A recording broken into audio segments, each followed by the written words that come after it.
الحمد لله نحمده ونستعينه ونستغفره ونؤمن به ونتوكل عليه ونعوذ بالله من شرور أنفسنا ومن سيئات أعمالنا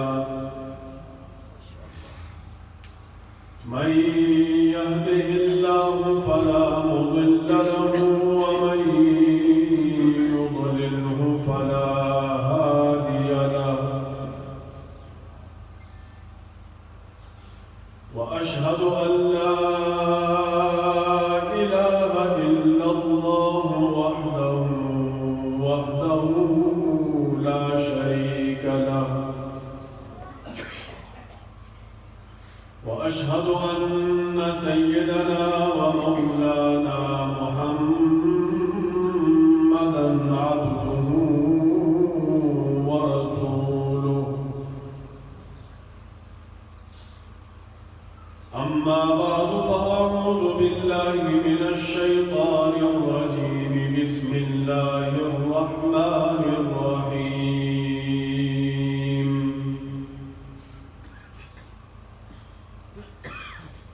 إن هذا القرآن يهدي للتي هي أقوم وقال تبارك وتعالى ثم أورثنا الكتاب الذين اصطفينا من عبادنا فمنهم ظالم لنفسه ومنهم مقتصد ومنهم سابق بالخيرات بإذن الله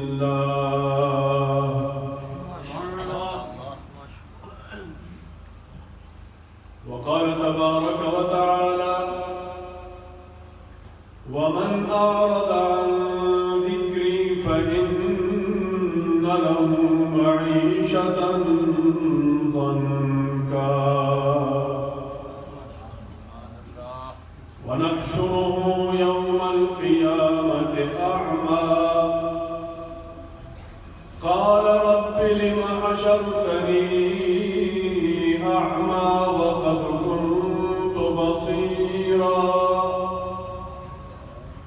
قال كذلك أتتك آياتنا فنسيتها وكذلك اليوم تنسى وقال النبي صلى الله عليه وسلم أشراف أمتي حملة القرآن وأصحاب الليل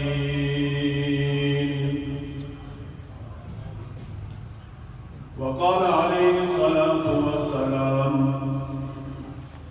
الماهر بالقرآن مع السفرة الكرام البررة وقال عليه الصلاة والسلام إن الله يرفع بهذا الكتاب أقواما ويضع به آخرين أو كما قال النبي صلى الله عليه وسلم درشي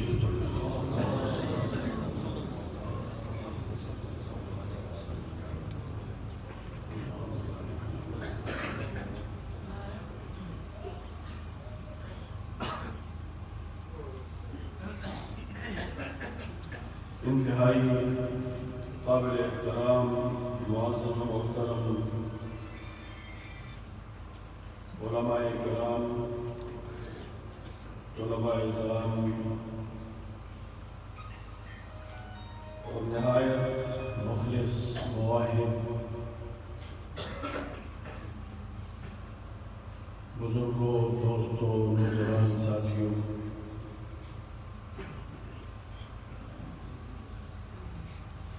اور میرے دائیں بائیں کثیر تعداد میں بیٹھے ہوئے علماء کرام، عوائدین علاقہ اور قابل احترام میرے بزرگ،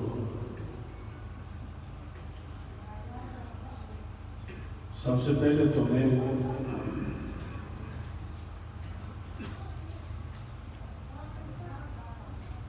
دارالعلوم ترغن کے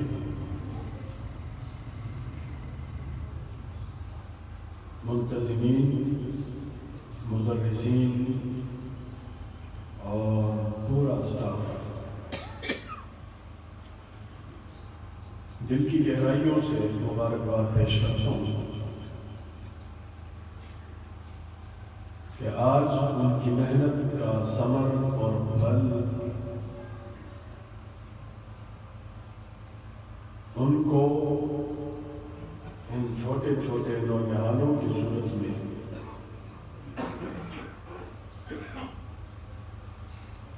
اور ان کی کامیابی کی صورت میں مل رہا ہے۔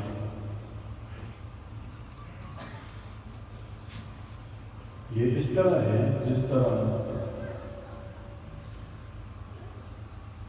کسان اپنی کھیتی کے اندر فصل لگاتا ہے اور پھر وقتاً فوقتاً فصل کی دیکھ بھال کے لیے آتا جاتا رہتا ہے اور فصل کی دیکھ بھال کرتا ہے،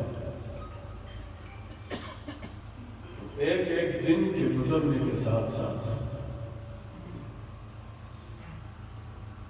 یہ کسان اپنے دل کے اندر خوشی محسوس کرتا ہے کہ آج مجھے میری فصل کی کامیابی کی امید نظر آ رہی ہے۔ تو یہ جو نوجوانان وطن ہے، یہ اپنے استادوں کے لیے فصل ہے، اور استاد جب اپنے شاگردوں کو دیکھتا ہے اور ان کی کامیابی کو دیکھتا ہے تو اس کی خوشی بے انتہا ہوتی ہے۔ بس یہ دو لوگ ہوتے ہیں جو اپنے سے زیادہ دوسرے کی خوشی پر خوش ہوتے ہیں، دوسرے کی کامیابی پر خوش ہوتے ہیں۔ ایک باپ ہوتا ہے، دوسرا استاد ہوتا ہے۔ ہمیشہ باپ یہ کہتا ہے کہ میرا بیٹا اتنی ترقی کرے کہ وہ مجھ سے بھی آگے چلا جائے، کیونکہ اخلاص کی بات ہوتی ہے۔ اور دوسرا استاد ہوتا ہے، وہ اپنے شاگردوں سے اتنی محنت کرواتا ہے کہ اس کی دل کی تمنا ہوتی ہے کہ میرا شاگرد مجھ سے بھی آگے نکل جائے۔ لازمی بات ہے، ان میں سے کون ہوگا جو کل کو قرآن کی خدمت کا عظیم مجاہد بنے گا؟ کس کو کیا پتہ ہے؟ ان میں کون ہوگا جو اللہ کی توحید کا عظیم مجاہد بنے گا؟ کس کو کیا پتہ ہے؟ ان کے اندر کون ہوگا جو ختم نبوت کا سپاہی بنے گا، جو ناموس اصحاب رسول صلی اللہ علیہ وسلم کا محافظ بنے گا؟ کس کو کیا پتہ ہوتا ہے؟ ہمارے دادا استاد مجاہد ختم نبوت شیخ القرآن حضرت مولانا غلام اللہ خان رحمہ اللہ تعالی، میرے والد صاحب خود کہتے ہیں کہ جب ہم ان کے پاس دور تفسیر پڑھ رہے تھے 1955-56 کی بات ہے، ایک دم نوجوان تھے، کہتے ہیں کہ شیخ القرآن رحمہ اللہ طلباء کو سامنے بٹھا کر کے فرمایا کرتے تھے کہ اگر مجھے پتہ چلے کہ ان طلباء میں کون سا طالب العلم آگے جا کر کے اللہ کی توحید کے لیے محنت کرے گا تو میں اس کے جوتے اٹھا کر کے اپنے سر پہ رکھوں گا۔ کس کو کیا پتہ ہوتا ہے چھوٹے سے بچے نے آگے کیا کرنا ہے۔ اور پھر شیخ القرآن رحمہ اللہ کو اللہ رب العزت نے شاگرد ایسے دیے تھے جنہوں نے دنیا میں توحید کا ڈنکا بجایا ہے۔ بہرحال میں مبارکباد پیش کرتا ہوں اور ادارے کی ترقی کے لیے میں دل کی گہرائیوں سے دعا کرتا ہوں اللہ پاک اس ادارے کو دن دگنی رات چگنی ترقی عطا فرمائے۔ آمین۔ مولانا حسان رفیق صاحب فرما رہے تھے کہ آپ نے ہمارے اوپر کمال شفقت کیا، تو تلگن کو میں اپنا شہر سمجھتا ہوں، میں اپنا گھر سمجھتا ہوں۔ یہاں کے لوگوں سے میں محبتیں، الفتیں اور پیار سے میں لے ہوں۔ حاجی ابراہیم صاحب مجھے بتایا کہ وقت تو بہت کم ہے، مناسب بھی نہیں ہے کہ اتنے قریب وقت کے اندر آپ سے بیان لے لیں، اور پھر ہمارا دور تفسیر بھی شروع ہے۔ تو میں نے ان سے کہا کہ طلب کرنے والے ٹائم لیں اور میں انکار کروں، میرے اندر اتنی ہمت نہیں ہے۔ سبحان اللہ، اللہ پاک آپ کو سلامت رکھے۔ یہاں پر اللہ کی توحید کی محنت ہوتی ہے، قرآن کی خدمت ہوتی ہے۔ بہرحال اللہ پاک مزید ہمتیں اور استقامت نصیب فرمائے۔ میرے بعد ہمارے نہایت قابل احترام عالم دین اور جو یقیناً قابل رشک ہے، حضرت مولانا احمد شعیب خان صاحب حفظہ اللہ تعالیٰ تشریف لائیں گے، تفصیلی بیان ان کا ہوگا۔ میں بس چند باتیں آپ کے سامنے پیش کرنا چاہتا ہوں۔ سب سے پہلی بات کیا ہے کہ اسلامی معاشرہ اس کی تشکیل کیسے ہوتی ہے؟ یہ تو بچہ جانتا ہے کہ قرآن مجید میں اور احادیث نبویہ میں اسلامی معاشرے کی تشکیل کا ہر حکم موجود ہے۔ ایسی کوئی چیز نہیں ہے جس کی اسلامی معاشرے کو ضرورت ہوگی اور اس کا کوئی نہ کوئی حکم قرآن اور سنت کی تعلیمات میں موجود نہیں ہوگا۔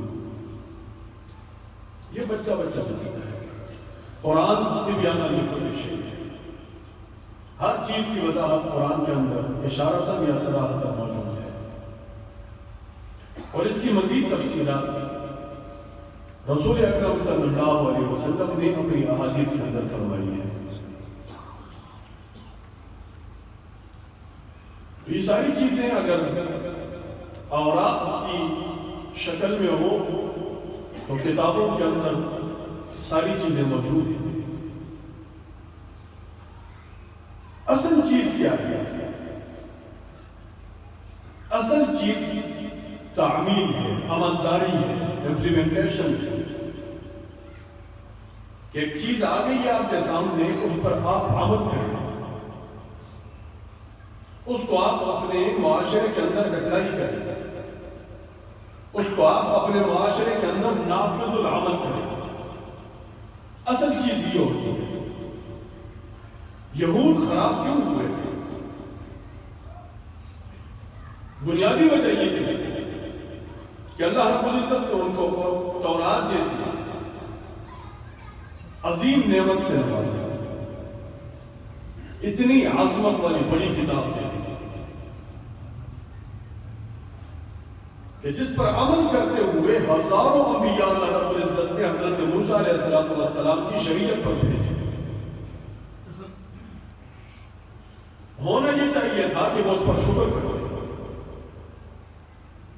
اور اس کو اپنے معاشرے کی بنیادی ضرورت سمجھ کر تورات کو نافذ کرتے، لیکن ان سے یہ نہ ہوا.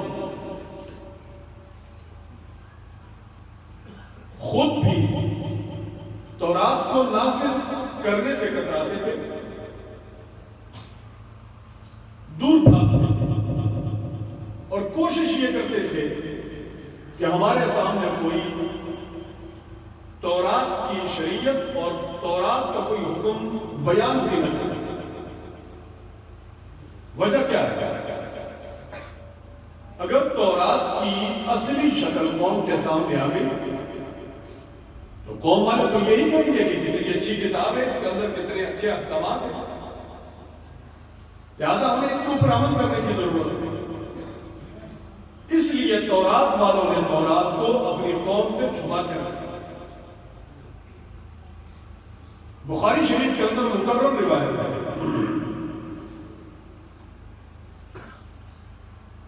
مدینہ منورہ کے اندر ایک واقعہ پیش آیا. ایک یہودی تھا اور ایک یہودی عورت تھی، انہوں نے زنا کیا. رسول اللہ صلی اللہ علیہ وسلم نے یہود کے مولویوں کو بلایا اور ان سے پوچھا، بتاؤ جب تمہارے دین کے اندر اس طرح کا مسئلہ پیش آئے تو کیا کرتے ہو، تمہاری شریعت کیا کہتی ہے؟ تو انہوں نے جواب دے دیا کہ جی ہم تو اس طرح منہ کالا کرنے والوں کو ذلیل کرتے ہیں، رسوا کرتے ہیں، اس کے منہ کے اوپر سیاہی لگا لیتے ہیں، گدھوں پہ بٹھا دیتے ہیں، بازاروں میں گھما دیتے ہیں اور لوگوں کو بتا دیتے ہیں کہ ان لوگوں نے ایسا غلط کام کیا ہے. آپ صلی اللہ علیہ وسلم نے فرمایا تورات لاؤ. تورات میں کدھر ہے؟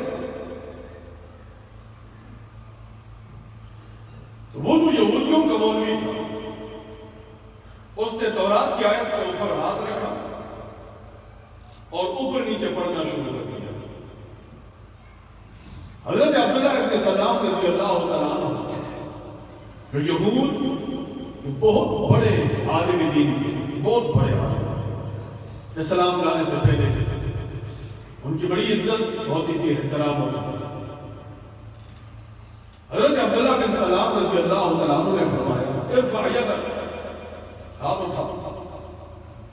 یہودی مولوی نے ہاتھ اٹھایا، فَإِذَا هِيَ آیَةُ الرَّجْمِ تَلُوهُ، ہاتھ اٹھا تو نیچے دیکھا تو رجم کی آیت چمک رہی تھی.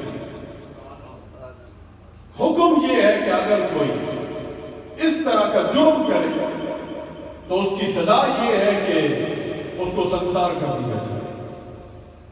یہودیوں نے کیا کیا؟ آپ صلی اللہ علیہ وسلم نے پوچھا کہ تمہاری تورات کے اندر یہ آیت موجود ہے اور تم اس کو ظاہر نہیں کرتے ہو، کیوں؟ تو یہودی نے جواب دے دیا، وَاللَّهِ إِنَّا لَنَجِدُ آیَةَ الرَّجْمِ فِي التَّوْرَاتِ، اللہ کی قسم تورات کے اندر یہ آیت موجود ہے، وَلَكِنَّا نَتَكَاتَمُهُ، لیکن ہم اس آیت کو چھپاتے ہوتے ہیں. وجہ کیا ہے؟ کبھی کبھار یہ جرم ہم بھی کر لیتے ہیں. اگر ہم نے اپنے مقتدی کو رجم کر دیا اور پھر ہم نے وہی جرم کر دیا تو پھر ہمارے مقتدی اٹھ کر کے ہمیں رجم کریں گے. اس لیے ہم کہتے ہیں مقتدیوں کو بھی جھوٹ مل جائے لیکن ہمارے زنا کا بھی رستہ بند نہ ہو. اصل بنیادی چیز کیا ہے؟ یہ مولویوں کی غلط روش ہوتی ہے. اصل چیز کیا ہے؟ وہ 2 نمبر کے مولوی جو اپنی دنیا کو آسان بنانے کے لیے لوگوں کی آخرت سے کھیلتے ہیں. معاشرے کے بگاڑ کا سب سے بڑا سبب وہ مولوی ہے جو اپنے پیٹ کو پالنے کے لیے، جو اپنے بچوں کو سنبھالنے کے لیے اور اپنے دنیاوی مفادات کو حاصل کرنے کے لیے لوگوں کے عقائد اور ایمان کا کباڑہ کر لیتا ہے۔ معاشرے کے بگاڑ کا سب سے بڑا ذمہ دار یہی ہے۔ معاشرے کی بہتری کے لیے اللہ پاک نے حضرت موسیٰ علیہ السلام کو تورات عطا فرمائی کہ تورات لے کر کے معاشرے کو ٹھیک کرو۔ حضرت عیسیٰ علیہ السلام کو انجیل عطا فرمائی۔ حضرت داؤد علیہ السلام کو زبور عطا فرمائی، اور امام الانبیاء حضرت محمد صلی اللہ علیہ وسلم کو قرآن مجید عطا فرمایا۔ معاشرے کو ٹھیک کرنا ہے، لوگوں کے عقائد کو ٹھیک کرنا ہے، لوگوں کے اعمال کو ٹھیک کرنا ہے، تو پھر لازمی بات ہے عقائد تبھی ٹھیک ہوں گے، اعمال تبھی ٹھیک ہوں گے، لوگوں کے معاملات اور معاشرہ تبھی ٹھیک ہوگا کہ جب سب سے پہلے ان لوگوں کے دل کے اندر اللہ کا خوف ہوگا جن کو اللہ رب العزت نے معاشرے کی تشکیل کی ذمہ داری لگائی ہے۔ جب مستری ٹھیک ہوتا ہے، دیواریں ٹھیک ہوتی ہیں، چھت ٹھیک ہوتی ہے، پلر ٹھیک ہوتے ہیں، لیکن جب مستری گڑبڑ کرے، جب مستری ڈنڈی مارے، جب مستری نقصان کرے، کل کو یہ دیواریں گر جاتی ہیں، یہ عمارت خراب ہو جاتی ہے، یہ چھت کریک ہو جاتی ہے۔ یہی بنیادی فلسفہ ہے جن لوگوں کو اللہ رب العزت نے معاشرے کی تشکیل کا ذمہ دار بنایا ہے۔ جب یہ لوگ معاشرے کی تشکیل کے اندر دنیاوی مفادات کو دیکھیں گے، ذاتی مصلحتوں کو دیکھیں گے، ذاتی مفادات کو دیکھیں گے، اپنی دنیاوی لالچ کے اندر آ کر کے قوم کی تشکیل کے اندر غلط راستے پر چلیں گے، تو پھر یاد رکھو جس طرح مستری خراب ہو بلڈنگ خراب ہو جاتی ہے، مولوی خراب ہو معاشرہ خراب ہو جاتا ہے، مولوی خراب ہو تو پھر دین کا حلیہ بگڑ جاتا ہے، مولوی 2 نمبر ہو تو پھر عقائد و ایمان کا جنازہ نکل جاتا ہے۔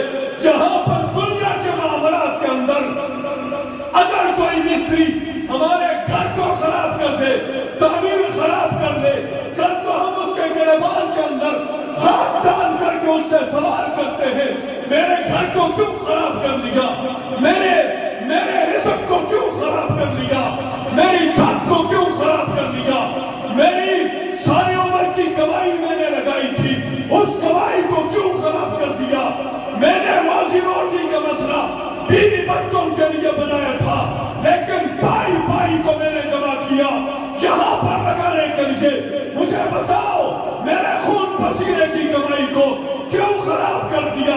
دنیا کے اندر میری محنت ضائع ہو جائے، میں مستری کے گریبان کے اندر ہاتھ ڈال کر کے اس سے سوال کرتا ہوں، مجھے بتا دیا جائے کوئی 2 نمبر مولوی آ کر کے میرے ایمان کا کباڑہ کرے، میں اس سے سوال کیوں نہیں کرتا؟ مولوی آ کر کے میرے عقیدے کو خراب کرے، میں اس سے سوال کیوں نہیں کرتا؟ مولوی آ کر کے میری آخرت کو تباہ کرے، میری قبر کو برباد کرے، میں ایسے 2 نمبر مولوی سے سوال کیوں نہیں کرتا؟ جیسے دنیاوی معاملات کے اندر میرا دل دکھتا ہے جب میرا نقصان ہوتا ہے، ایسے ہی اگر دینی معاملات کے اندر میرے نقصان پر میرا دل دکھے، یاد رکھو معاشرہ تو ٹھیک ہوگا ہی ہوگا، ایسے 2 نمبر مولویوں کا بھی ہمیشہ کے لیے رستہ بند ہو جائے گا۔ ایسے 2 نمبر مولویوں کا ہمیشہ کے لیے رستہ بند ہو جائے گا۔ هل افسد الدین الا الملوک والرہبان السوء واحبارها، دین کا حلیہ بگاڑنے والے 3 قسم کے لوگ ہوتے ہیں۔ نمبر 1 پر بادشاہ ہوتے ہیں، نمبر 1 پر دین کو خراب کرنے والے بادشاہ ہوتے ہیں، دوسرے نمبر پر والرہبان السوء، 2 نمبر کے پیر ہوتے ہیں، تیسرے نمبر پر واحبارها، 2 نمبر مولوی ہوتے ہیں۔ ہر بندہ سر پہ پگڑی سجا کے آ جاتا ہے، میں جھک جاتا ہوں، سلام کرنا شروع کر دیتا ہوں۔ دستار کی ہر تار کی تحقیق ہے لازم، دستار کی ہر تار کی تحقیق ہے لازم، ہر صاحب دستار معزز نہیں ہوتا۔ تلگن کے بازار میں چلے جائیں، آپ ٹماٹر خریدتے ہیں، 8-10 ریڑھیوں پر چکر لگا لیتے ہیں کہ ٹھیک صحیح ٹماٹر کہاں سے گڑ لیتے ہیں، 5-10 دکانوں کو کراس کر لیتے ہیں، اوریجنل گڑ مجھے کہاں ملے گی جو کیمیکل سے پاک ہوتی ہے۔ گڑ ڈھونڈنے کے لیے دکانوں کے چکر مارتا ہے۔ گڑ اگر 2 نمبر آ گئی کیا ہوگا؟ تیری چائے خراب ہو جائے گی۔ او بابا ایمان اور عمل کا سبق حاصل کرنے کے لیے یہ تجھے سوچ کیوں نہیں آتی؟ قرآن جیسی مقدس کتاب کو لوگوں نے کھلواڑ بنا دیا ہے، احادیث مطہرہ کے ساتھ لوگ کھیل رہے ہیں، ذاتی مقاصد اور اغراض کے لیے لوگ قرآن اور حدیث کو استعمال کر رہے ہیں۔ آپ نے دیکھا نہیں؟ آپ کے سامنے آ کر کے لوگ کھڑے ہو گئے، ان اللہ یأمرکم ان تؤدوا الامانات الی اہلها، پھر کہا مجھے ووٹ دو۔ یہ قرآن کے ساتھ مذاق نہیں، قرآن تو کہتا ہے وَإِن تُطِعْ أَكْثَرَ مَنْ فِي الْأَرْضِ يُضِلُّوكَ عَنْ سَبِيلِ اللَّهِ، اگر تو لوگوں کی جمہوریت کے پیچھے جائے گا، کثرت کے پیچھے جائے گا، پیغمبر یہ جمہوریت تجھے بھی گمراہ کر دے گی۔ آج کوئی بندہ میرے سٹیج پر آ کر کے کہتا ہے کہ ان اللہ یامرکم ان تؤدوا الامانات الی اہلها، پھر کہتے ہیں مجھے ووٹ دے۔ جس چیز کو قرآن نے گمراہی کہا، یہ بدبخت اسی جگہ پر کھڑے ہو کر کے قرآن سے اسی گمراہی کو ہدایت ثابت کرتا ہے۔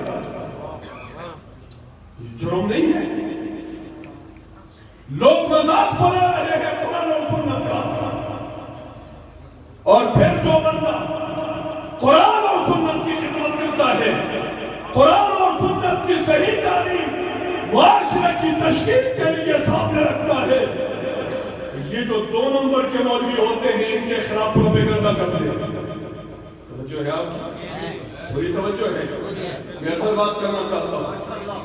ان کے خلاف پروپیگنڈا کرتے ہیں، کبھی ایک الزام لگائیں گے، کبھی دوسرا الزام لگائیں گے، تاکہ لوگ یہاں سے ہٹ جائیں، اس کے پاس نہ جائیں، تاکہ لوگوں کے سامنے قرآن کی اصلی تعلیم اور قرآن کا اصلی پیغام سامنے نہ آئے۔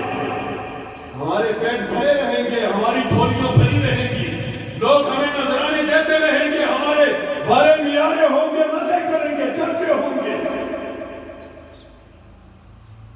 کیوں؟ چور جو ہوتے ہیں نا، چور سب سے پہلے وہ کیا کرتا ہے؟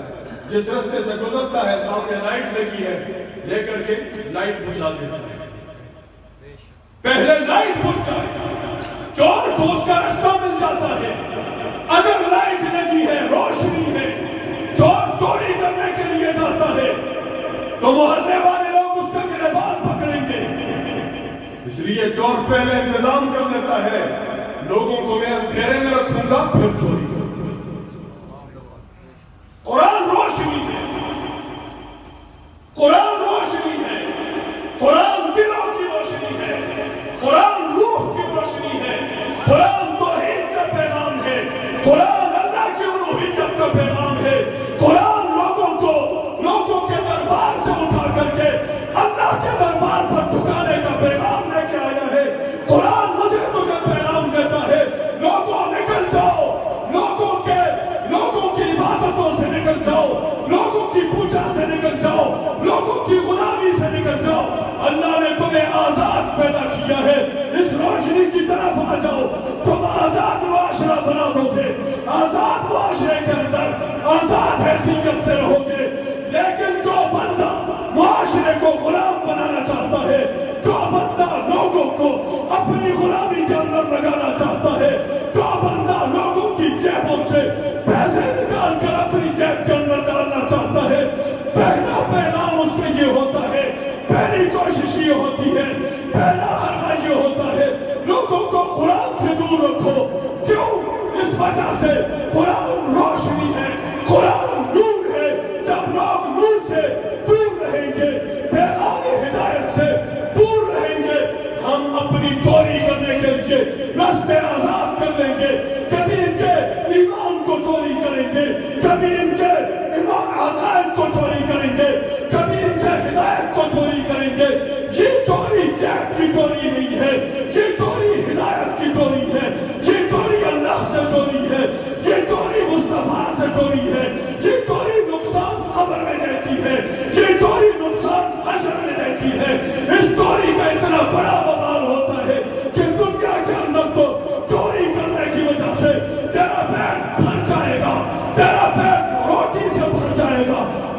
یہی وجہ ہے کہ جب معاشرے کے اندر قرآن کی تعلیم دی جاتی ہے تو لوگوں کو کہا جاتا ہے جی ان کے پیچھے نہ جاؤ، یہ مماتی ہے۔ یہ کون ہے؟ جی ان کے پیچھے نہ جاؤ، وجہ کیا ہے؟ جواب دیتے ہیں یہ مماتی ہے۔ ان کے پیچھے نہ جاؤ، وجہ کیا ہے؟ کہتے ہیں یہ دیوبندی نہیں۔ ان کے پیچھے نہ جاؤ، غلام خانی ہے۔ ان کے پیچھے نہ جاؤ، پنچ پیری ہے۔ او بابا پنچ پیری ہے یا دیوبندی ہے یا ملتانی ہے یا ہزاروی ہے یا تنگنگوی ہے یا چکوانی ہے یا جو بھی ہے، یہ نہ دیکھ کون کہاں سے آیا، یہ دیکھ تجھے پیغام کیا دیتا ہے۔ سبحان اللہ، اپنے گھر کا پیغام لے کر نہیں آیا، قرآن کا پیغام دے رہا ہے۔ قرآن کا پیغام اس نے گھر میں نہیں بنایا۔ یہ اصل دیوبند کی تبلیغ ہے، یہ اصل دیوبند کا مشن ہے۔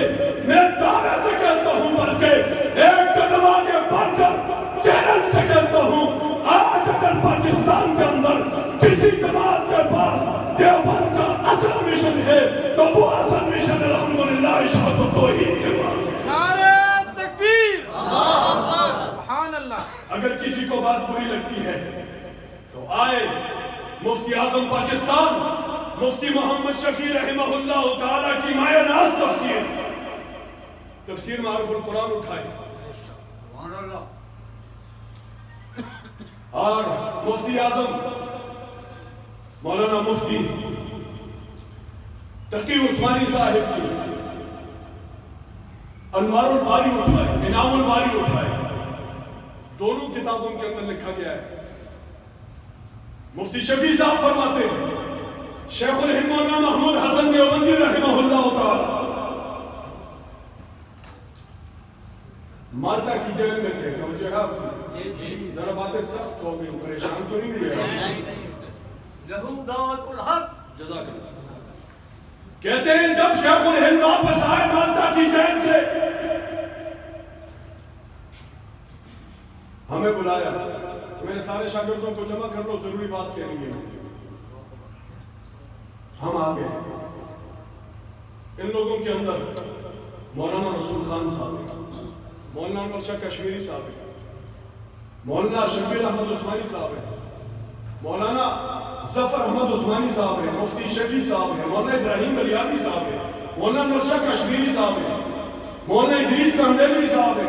یہ بڑے بڑے اکابرین آ گئے، شیخ الہند نے ان کو بٹھایا اور کہنے لگے کہ میں مالٹا کی جیل میں تھا، 3 سال میں نے تنہائی کے اندر قید کاٹی، ہر قسم کی تحریک سے الگ تھا، ہر قسم کی محنتوں سے دور تھا، کوئی سوچ نہیں، کوئی فکر نہیں، کوئی تحریک نہیں، کوئی جلسہ نہیں، کوئی جلوس نہیں، کوئی کچھ بھی نہیں ہے۔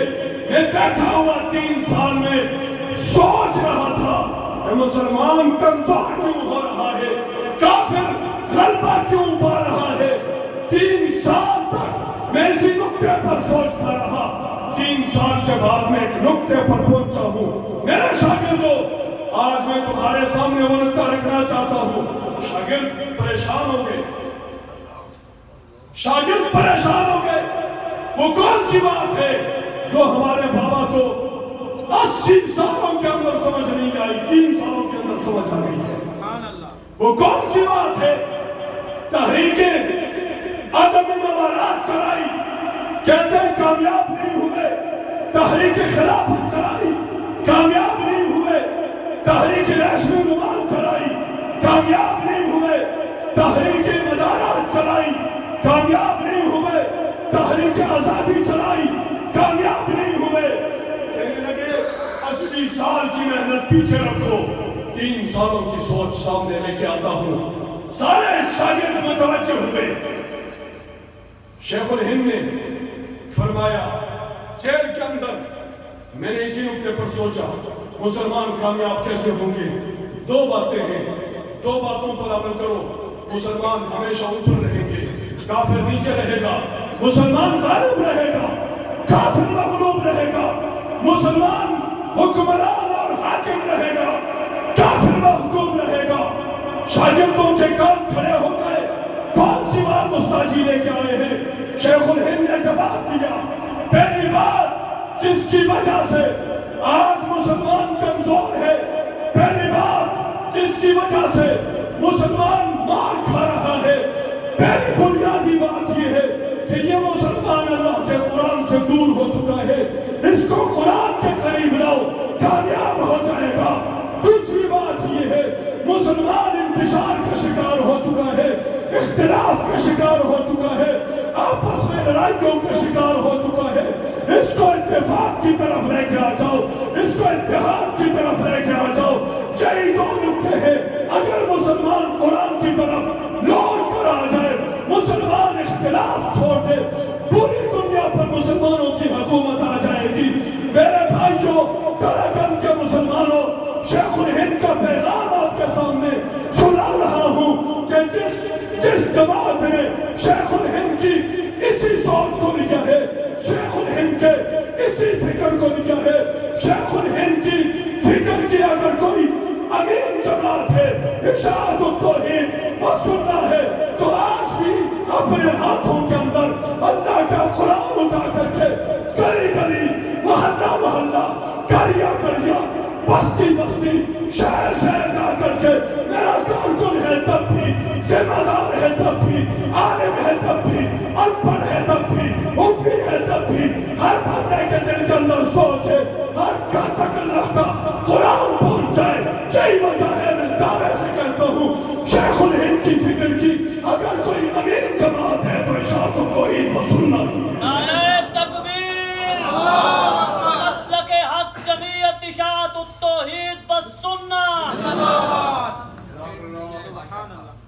اگر فکر شیخ الہند کی امین جماعت ہے وہ اشاعت التوحید و سنہ ہے، کوئی مجھے بدنام کرنے کی کوشش کرے، ایک بار نہیں 1000 بار کرے، کوئی میرے خلاف پروپیگنڈا چلاتا ہے، ایک بار نہیں 1000 بار چلائے، میں اس کو کہوں گا کہ تیرے بڑے ابو جہل نے بھی اسی طرح پروپیگنڈے کیے تھے۔ سبحان اللہ۔ میں اس کو یہی کہوں گا، اہل حق کے خلاف بولنے والے چاہے مکہ میں تھے یا مدینہ میں تھے، سب سے پہلا کام ان کا یہی ہوتا تھا، دلیل کا مقابلہ دلیل سے نہیں کر سکتے تھے، ہمیشہ اہل حق کے خلاف پروپیگنڈا مہم چلائی گئی ہے۔ مکہ میں دیکھیں قرآن بار بار چیلنج دے رہا ہے، کہتے ہو کہ یہ قرآن اپنی طرف سے افتراء محمد عند نفسہ، یہ دعوے کرتے ہو، الزامات لگاتے ہو کہ قرآن اس نے اپنے گھر سے بنایا ہوا ہے۔ یہ گھوڑا یہی میدان یہ بنا سکتا ہے تو تم بھی بنا کے لاؤ، یہ بھی قریشی ہے تم بھی قریشی ہو، یہ بھی عربی ہے تم بھی عربی ہو، یہ بھی مکی ہے تم بھی مکی ہو۔ اپنے آپ کو تم فصیح بلیغ کہتے ہو، یہ تو اپنے آپ کو کہتا بھی نہیں ہے، لے آؤ سامنے۔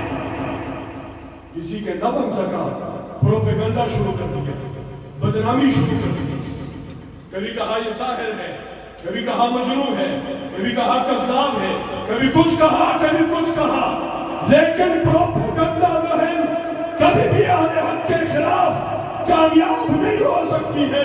حق اپنا رستہ بنا کر کے رہتا ہے، باطل وقل جاء الحق وزهق الباطل، باطل مٹ جاتا ہے، باطل آیا ہی مٹنے کے لیے ہے، حق چھا جاتا ہے، حق آیا ہی غلبے کے لیے ہے۔ سبحان اللہ۔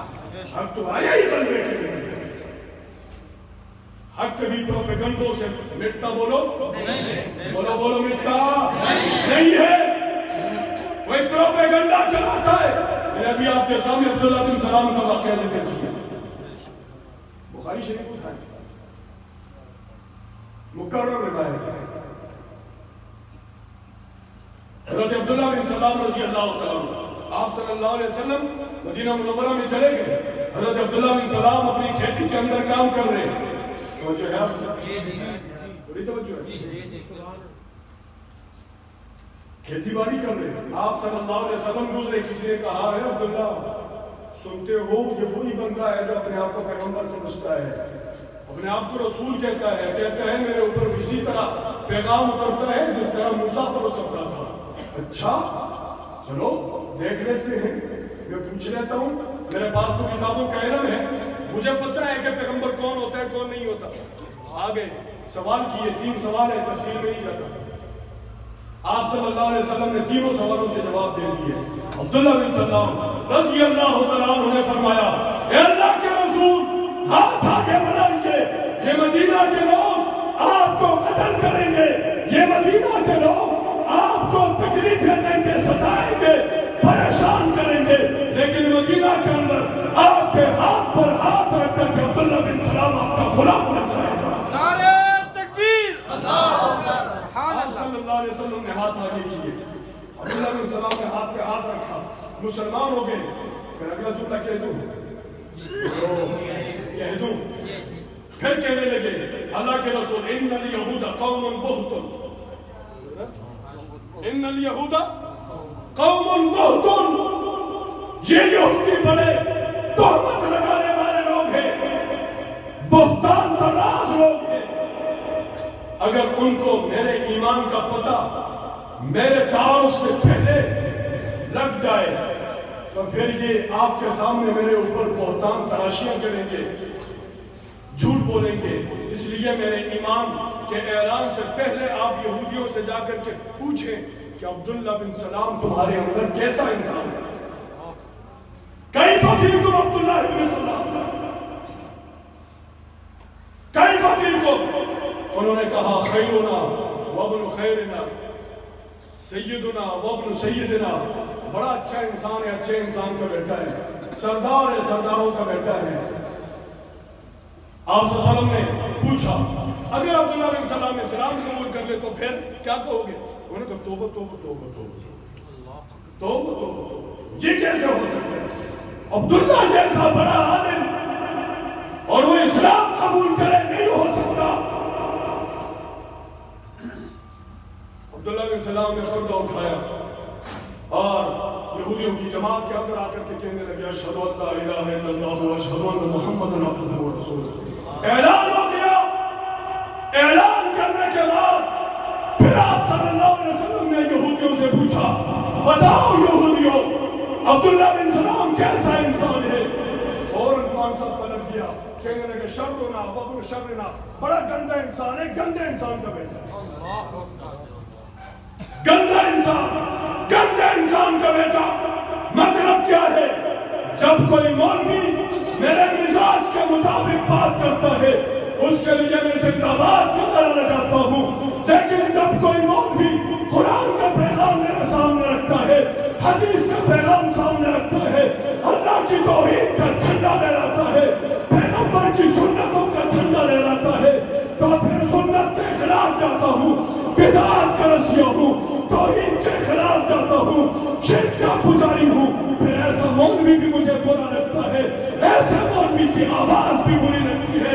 یہی وجہ ہے کہ عبداللہ بن سلام کے خلاف جس طرح پروپیگنڈا چلایا گیا تھا، آج ملک پاکستان کے اندر اشاعت توحید و سنت کے خلاف اسی طرح پروپیگنڈا پھیلایا جاتا ہے۔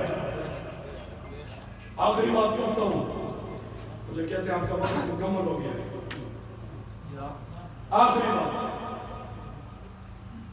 میں نے شروع کے اندر آپ کو کہا ہم نے معاشرہ بنانا ہے، کتابوں کی حد تک معاشرہ بنا ہوا ہے۔ آپ کے پاکستان کا قانون کہتا ہے کہ آئین اسلام کے مطابق ہوگا، لیکن صرف لکھنے کی حد تک ہے۔ آگے چلتا کیا ہے؟ وہ چلتا ہے جو امریکہ حکم دیتا ہے، چلتا وہی ہے جو لندن کی سوچ کے مطابق ہوتا ہے۔ صرف لکھے ہوئے کی بات نہیں کر رہا، میں عملداری کی بات کر رہا ہوں۔ قرآن کے اندر ہر قانون موجود ہے، قرآن کے اندر اسلامی معاشرے کی تشکیل کا ہر حکم موجود ہے، لیکن یہ تشکیل جب آتی ہے تو یہ دینی مدارس کے ذریعے سے آتی ہے۔ سمجھا رہی ہے آپ کو بات؟ یہ دینی مدارس، آج میرے پاس اللہ کا قرآن موجود ہے، یہ مدرسے کی برکت ہے۔ میں قاعدہ ناظرہ پڑھتا ہوں، یہ مدرسے کی برکت ہے۔ میں توحید کا نمبردار ہوں، مدرسے کی برکت ہے۔ میرے پاس قرآن کی تعلیم موجود ہے، مدرسے کی برکت ہے۔ پیغمبر کی سنت موجود ہے، مدرسے کی برکت ہے۔ پیغمبر کی سنت اور تعلیمات موجود ہے، یہ مدرسے کی برکت ہے۔ میرے پاس صحابہ کا نظام موجود ہے، مدرسے کی برکت ہے۔ اچھے اخلاق کی تعلیم موجود ہے، مدرسے کی برکت ہے۔ استاد کی عزت موجود ہے، مدرسے کی برکت ہے۔ والدین کی عزت موجود ہے، مدرسے کی برکت ہے۔ پڑوسی کے حقوق موجود ہے، مدرسے کی برکت ہے۔ مسجد کا تحفظ موجود ہے، مدرسے کی برکت ہے۔ چھوٹوں پر شفقت موجود ہے، مدرسے کی برکت ہے۔ بڑوں کا احترام موجود ہے، مدرسے کی برکت ہے۔ بچوں کی شفقت موجود ہے، یہ مدرسے کی برکت ہے۔ ہاں، رستے سے تکلیف دی چیز کو ہٹانے کا پیغام موجود ہے، مدرسے کی برکت ہے۔ محبتیں موجود ہے، مدرسے کی برکت ہے۔ اگر یہ ساری چیزیں زندہ رکھنا چاہتے ہو، ان ساری چیزوں کا وجود چاہتے ہو، مدرسوں سے محبت کرو گے کہ نہیں کرو گے؟ اونچی آواز سے کرو گے کہ نہیں کرو گے؟ مدرسوں سے تعاون کرو گے کہ نہیں کرو گے؟ آج قرآن کا پیغام سنانا کوئی آسان کام نہیں ہے میرے بھائی کو، یہ کوئی آسان کام نہیں۔ آپ کسی مدرسے کے مدرس کے پاس چلے جائیں، اس کی تنخواہ کا پوچھیں، آپ کو کہے گا 8,000 تنخواہ ہے، 10,000 تنخواہ ہے، 12,000 تنخواہ ہے۔ بڑا تیر مار لیتے ہیں تو 15-20,000 تک پہنچ جاتی ہے۔ مولوی صاحب سے پوچھے بچے کتنے ہیں؟ جی 6-7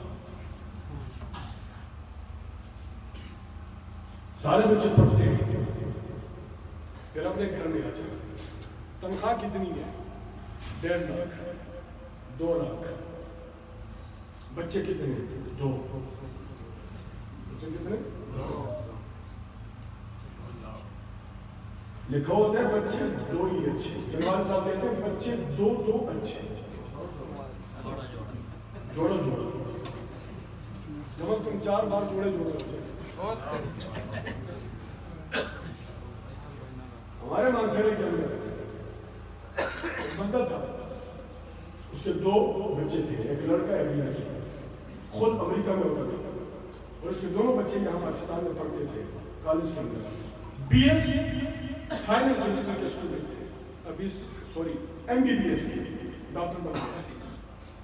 آخری ایگزام ان کا ہو رہا تھا، رمضان کا مہینہ تھا، اور مکتبات کی طرف سے مانسرہ کی سڑک پہ جا رہے رمضان کے مہینے کے اندر، دونوں یہ بہن بھائی دونوں بیٹھے ہوئے، بھائی ڈرائیونگ کر رہا ہے اور بہن اس کے سامنے سیٹ پر بیٹھی ہوئی ہے۔ سامنے سے ٹرک آ گیا، ایکسیڈنٹ ہو گیا، اور دونوں موقع پر شہید، دونوں موقع پر۔ ماں باپ کی عمر ہے 60 سال سے اوپر ہے، پالا پوسا بڑا کیا، کچھ خواب دیکھے، سارے چکنا چکنا، 7 8 10 بچے ہو گئے، 2 4 ادھر ادھر بھی ہو جائے، پرواہ نہیں ہوتی ہے۔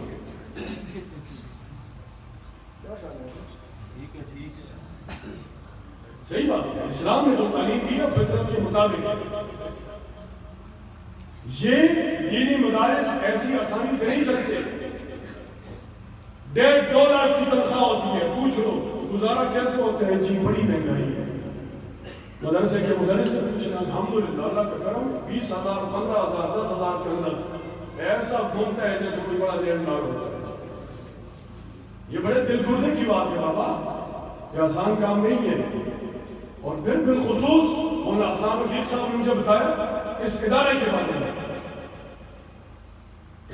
کہ یہاں پر دینی اور دنیاوی دونوں تعلیم کا سسٹم موجود ہے۔ مجھے یقین مانی یہ بڑی دل کی خوشی ہے۔ اپنا ارادہ، میرا اپنا ارادہ نہیں ہے، ایسا ادارہ قائم کیا جائے جس کے اندر ایک چھت کے نیچے دینی اور دنیاوی دونوں تعلیموں کا انتظام مہیا ہو۔ اور یہ ادارہ میں نے دیکھا، یہ ایک بود ہے، ابتدا ہے۔ میری دعا ہے اللہ پاک میری ترجمانی کے امنگوں کے لیے اسی اداروں کو ترقی دے۔ یہ بڑی عمدہ بات ہے. انشاءاللہ العزیز یہ ادارہ وقت آئے گا کہ یہ ملک پاکستان کے بڑے نامور اداروں کے اندر شمار ہو. آپ تعاون کریں گے, محبت کریں گے انشاءاللہ العزیز. ادارے میں اپنے بچوں کو بھیجیں گے تاکہ آپ کا بچہ دینی علوم کا بھی ماہر ہو, دنیاوی امور کا بھی ماہر ہو. ایسے اداروں کے اندر آئیں گے تو آپ کو MBBS ملے گا لیکن قصائی نہیں ملے گا. آپ کی جیب پر نظر رکھنے والا قصائی نہیں ہوگا, رحم دل ہوگا, ہمدرد ہوگا, قوم کا خیرخواہ ہوگا. ایسے ادارے وجود میں آئیں گے انشاءاللہ العزیز. دین کا بھی بہت بالا ہوگا, آپ کی دنیا بھی انشاءاللہ بہتر ہو جائے گی. تعاون کریں گے انشاءاللہ العزیز. ہمیں ہو گئے اس لیے میں آگے نہیں جا سکتا ہوں. فتح خیر الحافظہ وهو ارحم الراحمین.